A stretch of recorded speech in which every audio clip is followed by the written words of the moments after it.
സ്നാപയോഹന്നാൻ ഇപ്പോൾ ബന്ധനസ്ഥനാണ്. ഇത് കേട്ടപ്പോൾ യേശു ഗലീലയ്ക്ക് പിൻവാങ്ങിയ സുവിശേഷ ഭാഗമാണ് നാം ഇന്ന് വായിച്ചു കേൾക്കുന്നത്.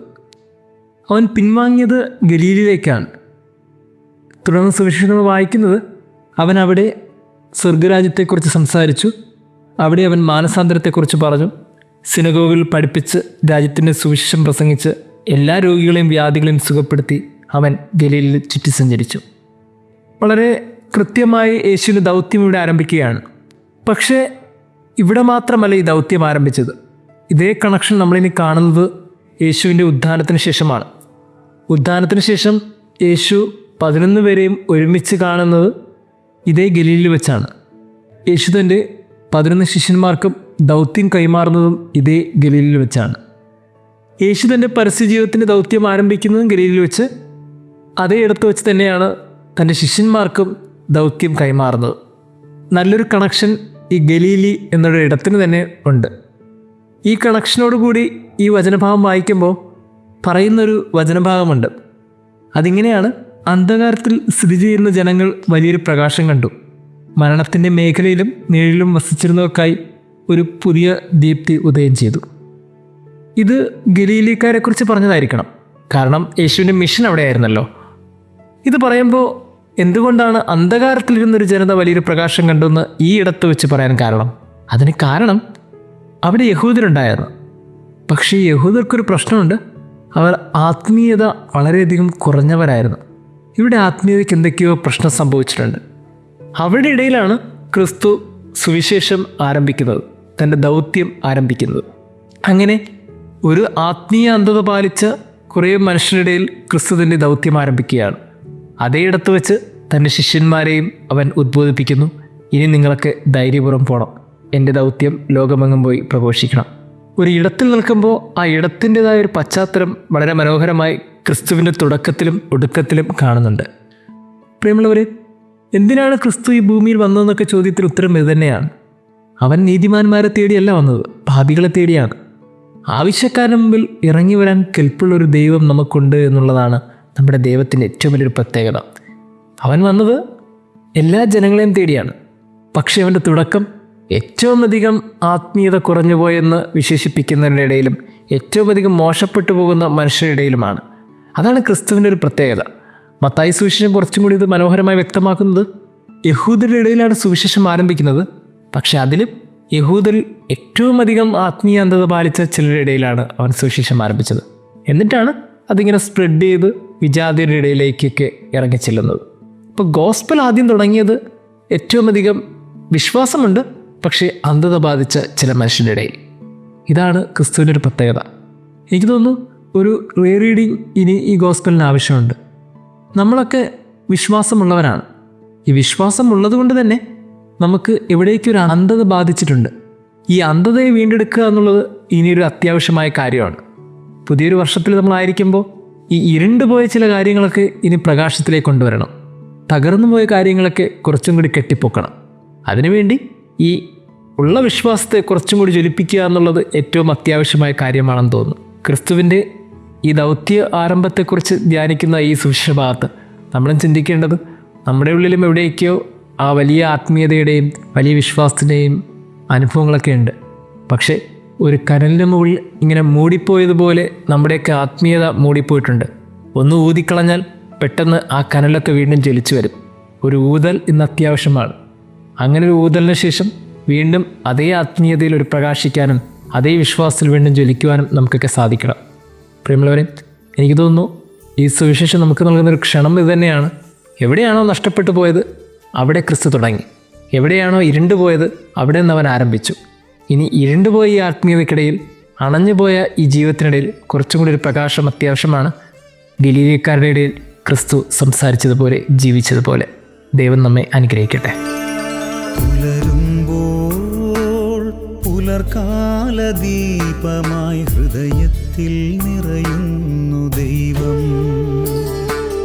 ഉണരുമ്പോൾ അറിവിൻ്റെ വാതിൽ എനിക്കായി തുറക്കുന്നു ദൈവം. ഈ ജീവിതത്തിൽ നവജീവനേകാൻ കൈനീട്ടി നിൽക്കുന്നു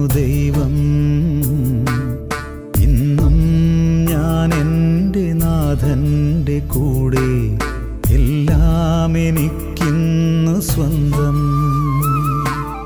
ഇന്നും ഞാൻ എൻ്റെ നാഥൻ്റെ കൂടെ എല്ലാം എനിക്കിന്നു സ്വന്തം.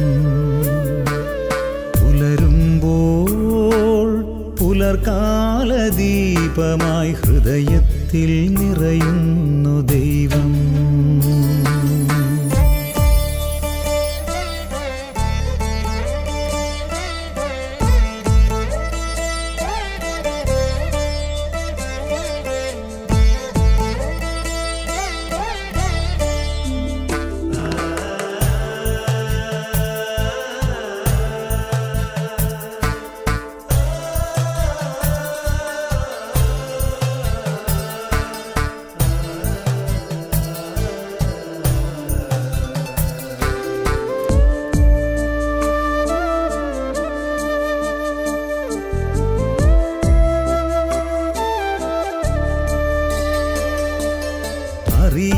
അറിയാതെന്നിൽ നിറയും നിൻ ജ്ഞാനം നിർവൃതി പകരും.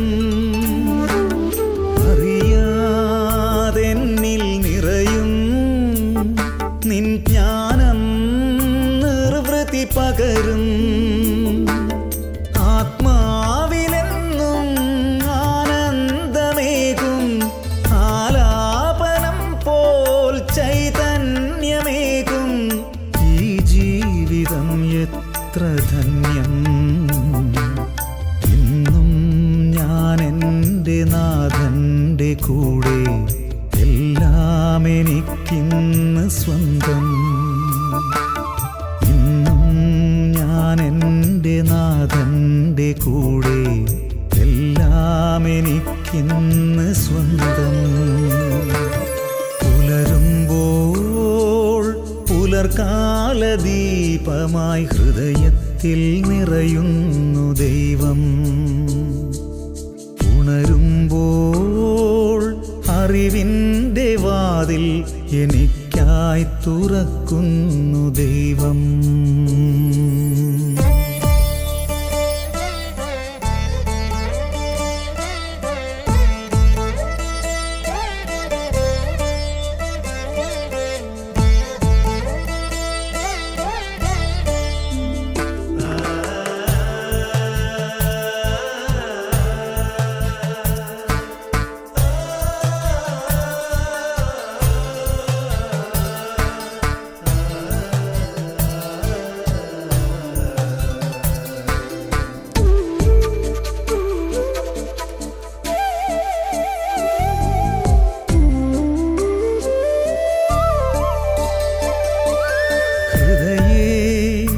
എന്നും നിറയും കൃപയാം നിൻ തിരുവചനം.